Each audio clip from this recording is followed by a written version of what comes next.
Hello everyone, welcome back to my YouTube channel. आज होगी 6 अगस्त और आज की क्लास में मैं आपको रिवीजन करवाने वाली हूं जो सर के द्वारा कल 5 अगस्त को करंट अफेयर्स की क्लास करवाई गई थी। इसका मैं आपको हैंड रिटन नोट्स के माध्यम से रिवीजन करवाऊंगी। इससे आपका टाइम भी बच जाएगा और आपकी पूरी क्लास का रिवीजन भी हो जाएगा। तो चलिए शुरू करते हैं आज की अपनी इंपॉर्टेंट क्लास बिना टाइम वेस्ट किए। कल क्लास नहीं हो पाई थी इसलिए इसका रिविज़न मैं आज करवा रही हूँ आपको। तो आज का क्वेश्चन नंबर फर्स्ट है, यूएसए और जापान किस अन्य देश के साथ पहली बार स्टैंड अलोन त्रिपक्षीय शिखर सम्मेलन का आयोजन करेंगे? तो ये आयोजन होने वाला है दक्षिण कोरिया के साथ। फिर देखिए, जो स्टैंड अलोन त्रिपक्षीय शिखर सम्मेलन है इसका पहली बार आयोजन हो रहा है और कहाँ पर हो रहा है? तो मैरीलैंड यूएसए के अंदर इसका आयोजन किया जा रहा है। तो इसमें कौन कौन से देश है? तो इसमें यूएसए है, जापान है और साथ ही में साउथ कोरिया है। इसके बाद देखिए इसमें कौन कौन भाग ले रहा है। तो देखिए इसके अंदर जो बाइडेन जो कि यूएसए के राष्ट्रपति है, फूमियो किशिदा जो कि जापान के पीएम है प्रधानमंत्री, और यू सुक जो कि साउथ कोरिया के प्रधानमंत्री है, ये तीनों इसके अंदर शामिल हो रहे हैं, भाग ले रहे हैं। फिर देखिए इसका उद्देश्य रहने वाला है, किस लिए इसका आयोजन किया जा रहा है? तो जो नॉर्थ कोरिया है इसको काउंटर करने के लिए इसका आयोजन किया जा रहा है। फिर देखिए लैंडन टॉप में क्वाड 2023, तो इसकी बैठक जो है जापान के अंदर हुई है। इसमें कौन कौन से देश शामिल है? तो इसके अंदर जापान है, ऑस्ट्रेलिया है, यूएसए है और इंडिया इसके अंदर शामिल है। फिर देखिए G20 2023 इसका होस्ट है भारत। G20 2024 इसका होस्ट होने वाला है ब्राज़ील। फिर देखिए G7 2023, तो इसका आयोजन हुआ है जापान के अंदर। और इसके अंदर कौन कौन से देश शामिल है? तो इसको याद रख सकते हो आप, जीएफ को जूस पिलाना। तो देखिए इसमें जी से हो जाएगा जर्मनी, एफ से फ्रांस, जे से जापान, यू से यूएसए, आई से इटली, सी से कनाडा और ई से इंग्लैंड। टोटल इसके अंदर 7 देश शामिल है, भारत इसके अंदर शामिल नहीं है। फिर देखिए एससीओ 2023, तो इसका होस्ट भी इस बार भारत है, भारत ने इसकी अध्यक्षता की है। फिर देखिए ब्रिक्स 2023, तो ये साउथ अफ्रीका के अंदर होने वाला है। आसियान, इसका आयोजन हुआ है इंडोनेशिया के अंदर। इसके बाद देखिए क्वेश्चन नंबर सेकंड है, हाल ही में एमपावर नीति के तहत किसने तंबाकू नियंत्रण पर रिपोर्ट जारी की है? तो ये जारी की गई है जो WHO है, विश्व स्वास्थ्य संगठन, इसके द्वारा ये रिपोर्ट जारी की गई है। तो देखिए WHO इसकी स्थापना हुई थी 7 अप्रैल 1948 को। इसका हेडक्वार्टर जिनेवा स्विट्जरलैंड में स्थित है और 7 अप्रैल को ही विश्व स्वास्थ्य दिवस भी मनाया जाता है। फिर देखिए एमपावर नीति, तो ये जो है 2008 में इसको लागू किया गया था। किस लिए? तंबाकू नियंत्रण को बढ़ावा देने के लिए। इसमें टोटल 6 रणनीति बनाई गई थी। इसके बाद देखिए जब इससे 1 साल पहले मतलब 2007 के अंदर पूरे विश्व में कितने लोग स्मोकिंग करते थे? तो पूरे विश्व में 22.8% लोग जो है उस समय स्मोकिंग करते थे। और अभी 2021 में जो है 17% लोग जो है स्मोकिंग करते हैं। मतलब इसमें बहुत सुधार आया है। इसके बाद देखिए एम पावर, तो एम पावर की फुल फॉर्म क्या होती है? मतलब इसका फुल फॉर्म होता है monitor, protect, offer, warn, enforce, raise. क्या होती है इसकी full form? Monitor, protect, offer, warn, enforce, raise. Next है लैंडन टॉप में देखिए आई फ्लू, तो ये एडिनो वायरस के कारण होता है। WHO ने भारत को भारत को कब पोलियो मुक्त घोषित किया था? तो 2014 में किया था। और ये वायरस से होने वाला रोग है पोलियो। और इसी के साथ देखिए भारत जो है पोलियो के साथ स्मॉल पॉक्स जो चेचक है इससे भी जो है मुक्त हो चुका है। इसके बाद देखिए WHO ने किस देश को मीजल्स की मीजल्स फ्री घोषित किया है? तो ये किया गया है हाल ही में भूटान और तिमोर लेस्ते को। फिर देखिए आसियान का 11वां मेंबर ये बना है तिमोर लेस्ते। क्वेश्चन नंबर 11 है, हाल ही में 30,000 कलाकारों की डिजिटल कृतियों को चंद्रमा पर संग्रहित करने के लिए कौन सा मिशन प्रारंभ किया गया है? तो देखिए इसमें 3 मिशन प्रारंभ किए गए हैं। उनका नाम है, एक तो लूनर कोडेक्स मिशन, नोवा कलेक्शन और तीसरा है इसमें पेरेग्रिन कलेक्शन। तो ये 3 मिशन इसके लिए शुरू किए गए हैं। तो ये जो है किसके द्वारा ये विचार दिया गया है? तो देखिए इसका विचार दिया गया है जो कनाडा के अभी कला संग्राहक है, मतलब कनाडा के कला संग्राहक है जिनका नाम है सैमुअल पेराल्टा, इनके द्वारा ये विचार दिया गया है। फिर देखिए इसमें क्या होगा कि जो म्यूजिक, फिल्म हो, राइटर हो या फिर युद्ध महामारी के समय जो संकट आया है उसमें जो कदम उठाए गए हैं उन सबको जो है एक चिप के माध्यम से जो है वहाँ पर स्टोर किया जाएगा, मतलब जो है चंद्रमा पर भेजा जाएगा, मतलब सेंड किया जाएगा चांद पर, जिससे कि जो भविष्य की पीढ़ियाँ हैं उनको अवगत कराना इसका उद्देश्य रहेगा। इसके बाद देखिए लैंडन टॉप में चंद्रयान फर्स्ट ये PSLV C11 के द्वारा लॉन्च किया गया था और ये एक ऑर्बिटर मिशन था। फिर देखिए चंद्रयान थर्ड, इसको हाल ही में LVM 3 M4 रॉकेट के द्वारा, जिसको बाहुबली रॉकेट भी कहते हैं, इसके द्वारा 14 जुलाई 2023 को 2:35 पर लॉन्च किया गया था। फिर देखिए विक्रम इसके अंदर लैंडर है, प्रज्ञान इसके अंदर रोवर है। आर्टेमिस मिशन तो ये मनुष्य को चांद पर उतारने के लिए लॉन्च किया जा रहा है, मनुष्य को चांद पर उतारने से संबंधित है और ये नासा के द्वारा लॉन्च किया जाएगा। इसमें 4 अंतरिक्ष यात्री जाने वाले हैं, जिसमें से एक महिला है क्रिस्टीना कोच, जो कि चांद पर जाने वाली फर्स्ट महिला बन जाएगी। इसके बाद देखिए मंगलयान, तो मंगलयान जो है PSLV C-25 के द्वारा लॉन्च किया गया है। C-25 क्या है, तो ये चंद्रयान 3 के अंदर क्रायोजेनिक इंजन है। इसके बाद देखिए नेक्स्ट है क्वेश्चन नंबर 4, हाल ही में मॉर्गन स्टैनली ने भारतीय बाजार को कौन सी रैंकिंग प्रदान की है, तो इसके द्वारा भारतीय बाजार को ओवरवेट रैंकिंग प्रदान की गई है। किसके द्वारा, मॉर्गन स्टैनली कंपनी के द्वारा। तो देखिए इसका मतलब क्या है ओवरवेट रेटिंग का, तो इसमें क्या है कि भारत की अर्थव्यवस्था लंबे समय के लिए तेजी के द्वार पर खड़ी है, ये इसका अर्थ है। फिर देखिए इसमें क्या है, तो ये अपनी अर्थव्यवस्था के लिए सकारात्मक पॉजिटिव संकेत है। नेक्स्ट है, फिर देखिए भारत में डिमांड बढ़ रही है, इसके अकॉर्डिंग अगर सप्लाई होती है तो हमारी इकोनॉमी भी तेज़ी से बढ़ने वाली है। इसके बाद देखिए लैलन टॉप में भारत विश्व की कौन से क्रम की अर्थव्यवस्था है, तो ये जो है यूके को पछाड़कर 5वें नंबर की अर्थव्यवस्था बन गई है। फिर देखिए द्वितीयक बाजार को कौन रेगुलेट करता है, तो इसे रेगुलेट करता है सेबी। इसके बाद देखिए मार्केट, तो मार्केट 2 प्रकार का होता है, एक तो प्राइमरी प्राथमिक और एक होता है द्वितीयक, जिसे हम सेकेंडरी मार्केट कहते हैं। और सेकेंडरी मार्केट को ही शेयर मार्केट और स्टॉक एक्सचेंज कहते हैं, और इसको रेगुलेट करता है सेबी। और अभी वर्तमान में इसकी हेड है माधवी पुरीबुच। इसके बाद देखिए जो प्राथमिक है प्राइमरी मार्केट, इसको रेगुलेट करने का कार्य रहता है RBI का, रिजर्व बैंक ऑफ इंडिया। और RBI की स्थापना जो है यंग हिल्टन या फिर जिसे हम शाही आयोग कहते हैं, इसकी सिफारिश पर 1934 के एक्ट द्वारा 1 अप्रैल 1935 को इसकी स्थापना हुई थी। और वर्तमान में इसका हेडक्वार्टर मुंबई के अंदर स्थित है। और वर्तमान में इसके गवर्नर कौन है, तो ये है शक्तिकांत दास।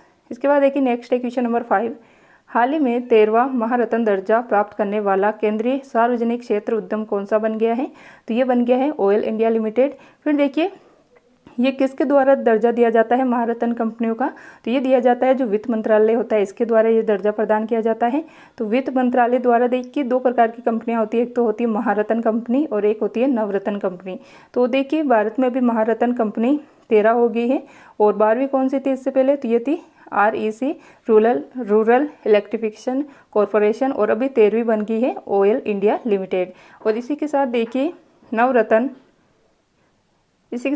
अभी नवरत्न कंपनी बनी है 14वें नंबर की, इसका नाम है ONGC विदेश। क्या नाम है इसका, ONGC विदेश। तो भारत में टोटल अभी क्या है, कितनी नवरत्न कंपनियां हो गई है, तो 14 नवरत्न कंपनियां हो गई हैं।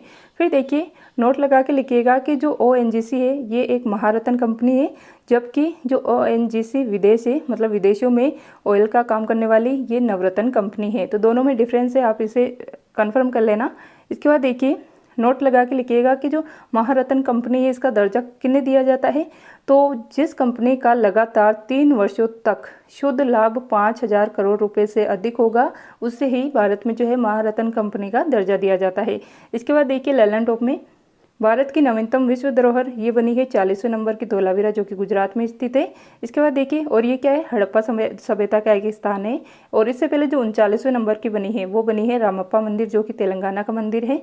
और इसके बाद देखिए भारत में टोटल 40 जो है वर्ल्ड हेरिटेज है, जिसमें से 7 नेचुरल है, 32 कल्चरल है और 1 इसमें मिक्स है।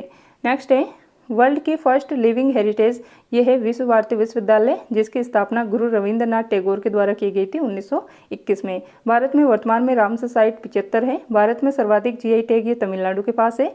GI टैग ये 1999 का एक्ट है और ये वाणिज्य और जो उद्योग मंत्रालय है इसके द्वारा ये दिया जाता है। और जो फर्स्ट GI टैग मिला था ये मिला था 2004 के अंदर दार्जिलिंग की चाय को, जो कि वेस्ट बंगाल की है। भारत में सर्वाधिक रामसर साइट वाला राज्य तो ये भी तमिलनाडु है। क्वेश्चन नंबर 6 है हाल ही में 9वां मालाबार नदी महोत्सव कहाँ प्रारंभ हुआ है, तो ये प्रारंभ किया गया है केरल के अंदर। देखिए जो मालाबार नदी महोत्सव है इसका इस बार 9वां क्रम है और ये केरल के अंदर इसका आयोजन हो रहा है। क्यों हो रहा है, इसका नाम मालाबार नदी महोत्सव है, तो मालाबार से समझते होंगे कि जो केरल का तट है उसे मालाबार तट कहते हैं, इसीलिए इसका नाम ये है और ये केरल में आयोजित किया जा रहा है। फिर देखिए 3 दिन तक इसका आयोजन होने वाला है और इसके अंदर देखिए विजेता बनेंगे। तो मेल के अंदर अगर विजेता बनता है तो उसे रैपिड राजा कहा जाएगा और फीमेल के अंदर अगर विजेता बनती है तो रैपिड रानी कहा जाएगा। कोरोमंडल तट ये तमिलनाडु के तट को कहते हैं और यहाँ पर लौटते हुए मानसून से बारिश होती है। लल्लन टॉप में देखिए मकरविलक्कू त्योहार ये केरल में मनाया जाता है सबरीमाला मंदिर के अंदर मकर संक्रांति के अवसर पर। फिर देखिए के फोन क्या है, तो इसका मतलब होता है के से होता है केरल, फिर फोन से हो जाएगा फाइबर ऑप्टिकल नेटवर्क। तो केरल जो है देश का फर्स्ट राज्य बन गया है खुद का नेटवर्क शुरू करने वाला। फिर देखिए ऑप्टिकल फाइबर, तो ये पूर्ण आंतरिक परावर्तन सिद्धांत पर कार्य करता है और इसी के साथ देखिए हीरे का चमकना और जो मरीचिका होती है मतलब रेगिस्तान में पानी का आभास होना, ये दोनों भी एग्जाम्पल किसके हैं, तो पूर्ण आंतरिक परावर्तन के हैं। केरल का क्लासिकल डांस क्या है, तो ये है कथकली और मोहिनीअट्टम। भारत में टोटल 8 क्लासिकल डांस है। केरल की शास्त्रीय भाषा क्या है, तो ये है मलयालम। और भारत में टोटल कितनी क्लासिकल लैंग्वेज है, तो ये है 6। कौन कौन सी वो भी देख लीजिएगा, तमिल, तेलुगु, मलयालम, कन्नड़, उड़िया और संस्कृत, ये 6 जो है भारत में क्लासिकल लैंग्वेज है। इसके बाद देखिए क्वेश्चन नंबर 7 है, हाल ही में पहली बार फीडे रैंकिंग में टॉप 10 में शामिल होने वाला भारतीय शतरंज खिलाड़ी कौन है, तो ये बन गए हैं डी मुकेश नहीं है, ये डी गुकेश है ये। तो ये बन गए हैं टॉप 10 में शामिल होने वाले। तो फिर देखिए जो फीडे रैंकिंग है ये शतरंज से संबंधित है और इसमें फर्स्ट स्थान है पूरे वर्ल्ड में मैग्नस कार्लसन के, जो कि नॉर्वे के हैं।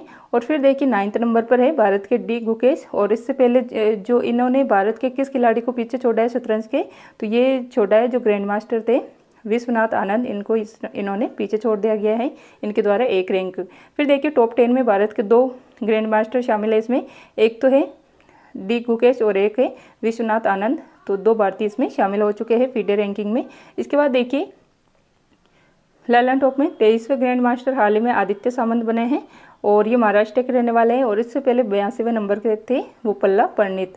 वर्ल्ड चेस डे ये 20 जुलाई को मनाया जाता है। फर्स्ट महिला ग्रैंड मास्टर ये बनी थी विजयलक्ष्मी पंडित। कोनेरू हम्पी ये शतरंज से संबंधित है। फिर देखिए टाटा स्टील मास्टर्स 2023, तो इसके विजेता बने हैं अनीश गिरी और ये पूरे वर्ल्ड में 8वें स्थान पर है।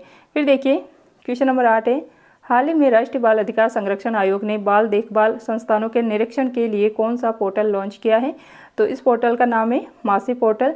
देखिए जो NCPCR है राष्ट्रीय बाल अधिकार संरक्षण आयोग, इसके द्वारा हाल ही में मासी पोर्टल लॉन्च किया गया है। इसका उद्देश्य रहने वाला है कि जो भारत में बाल अधिकारों का संरक्षण को बढ़ावा देने वाली संस्थाएं हैं उनका मूल्यांकन करना इसका उद्देश्य रहने वाला है। फिर देखिए लल्लन टॉप में ई समाधान पोर्टल और CU चयन पोर्टल ये UGC द्वारा लॉन्च की गई है। और जो ई समाधान पोर्टल है इसका उद्देश्य है जो कर्मचारी होती है उनके कर्मचारी जो होते हैं उनकी समस्याओं का समाधान करना इस समाधान पोर्टल का उद्देश्य है। फिर देखिए UGC के वर्तमान में हेड कौन है, तो ये है जगदीश कुमार। नेक्स्ट है निदान पोर्टल, तो ये मादक पदार्थ की तस्करी को रोकने के लिए लॉन्च किया गया है। इस तरह से तो ये जो महिला प्रोडक्ट होता है जो SHG स्वयं हेल्प ग्रुप, तो देखिए सेल्फ हेल्प ग्रुप जो है इसको सहायता प्रदान करने के लिए इस तरह से लॉन्च किया गया है। इवोल्व मिशन, तो ये इलेक्ट्रिक व्हीकल को बढ़ावा देने के लिए सिडबी बैंक के द्वारा लॉन्च किया गया है। क्वेश्चन नंबर 9 है, हाल ही में भारत में पहली बार लुप्तप्राय हिमालयी गिद्ध का सफल प्रजनन कहाँ किया गया है, तो ये किया गया है असम के अंदर। तो देखिए जो है चिड़ियाघर भारत में जो असम का चिड़ियाघर है, यहाँ पर भारत में पहली बार हिमालयी गिद्ध का सफल प्रजनन कराया गया है। और देखिए क्यों करवाया जा रहा है, क्योंकि ये संकटग्रस्त बनते जा रहे हैं, लुप्त होते जा रहे हैं। और ये प्रजनन कराने में विश्व जो है मतलब भारत जो है विश्व में 2nd देश बन गया है और पहले जो है फ्रांस ये चीज़ करवा चुका है। नेक्स्ट है लल्लन टॉप में देखिए असम के शास्त्रीय नृत्य कौन से हैं, तो ये है सत्रिया। और ये जो डांस है ये शंकर देव के अंक्यानाट नाटक पर आधारित है। भारत में टोटल 8 क्लासिकल डांस है, नवीनतम जो है ये है सत्रिया। नेक्स्ट है राष्ट्रीय राजमार्ग 2, ये असम में स्थित है ब्रह्मपुत्रा नदी पर। और ब्रह्मपुत्रा नदी को तिब्बत में सांगपो कहा जाता है और ब्रह्मपुत्रा नदी पर ही मांजुली द्वीप भी स्थित है। फिर देखिए जो नेशनल वाटरवे 2 है ये असम के अंदर डुबरी से सादिया के मध्य स्थित है। नेक्स्ट है गज उत्सव, तो ये असम में मनाया गया है काजीरंगा नेशनल पार्क में। द्रौपदी मुर्मू जो द्रौपदी मुर्मू है अपने राष्ट्रपति, इनके द्वारा इसका शुभारंभ किया गया है। और क्यों किया गया है, क्योंकि जो प्रोजेक्ट एलिफेंट है इसको 30 वर्ष पूर्ण हो गए 2023 के अंदर। ये स्टार्ट हुआ था 1992 में। अपमार्जक, तो ये वे जीव होते हैं जो कि मृत पदार्थों पर डिपेंड रहते हैं, इनको पृथ्वी का सफाई कर्मी भी कहा जाता है। एग्जाम्पल के तौर पर देखिए गिद्ध, चील और सियार। नेक्स्ट है क्वेश्चन नंबर 10, हाल ही में चर्चा में रही वासिपू इयकम योजना का संबंध किस राज्य से है? तो ये संबंधित है तमिलनाडु से। यहाँ पर इसको लॉन्च किया जा रहा है। देखिए, जो वासिपू इयकम योजना है ये तमिलनाडु में लॉन्च की जा रही है। इसका उद्देश्य है छात्रों को पढ़ने की आदत डालना, और जो स्कूल है यहाँ पर पुस्तकालय जो लाइब्रेरी होती है यहाँ पर सभी प्रकार की बुक उपलब्ध करवाना, ये इसका उद्देश्य रहने वाला है।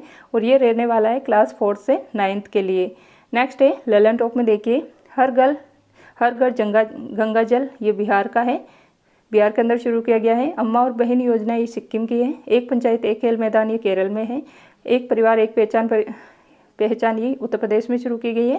क्वेश्चन नंबर 11 है, भारतीय अमेरिकी सोहिनी सिन्हा बनी सॉल्ट लेक सिटी में FBI के फील्ड कार्यालय की प्रमुख। तो ये थी आज की अपनी क्लास। आई होप आपको ये क्लास अच्छी लगी होगी। क्लास थोड़ा लेट हो गई, कल आनी थी लेकिन आज अपलोड हो रही है, तो उसके लिए आई एम सॉरी। आपको ये क्लास कैसी लगी है कमेंट करके ज़रूर बताना, और साथ ही में लाइक ज़रूर कीजिएगा, शेयर कीजिएगा, और चैनल पे अभी नहीं हो तो चैनल को सब्सक्राइब करके बेल आइकन को प्रेस कर लीजिएगा। आपको इस क्लास की PDF जो है मैं टेलीग्राम चैनल पे प्रोवाइड करवा दूंगी, तो आप वहाँ से जाकर इसको ले लेना। तो मिलते हैं नेक्स्ट क्लास में। क्लास देखने के लिए थैंक यू।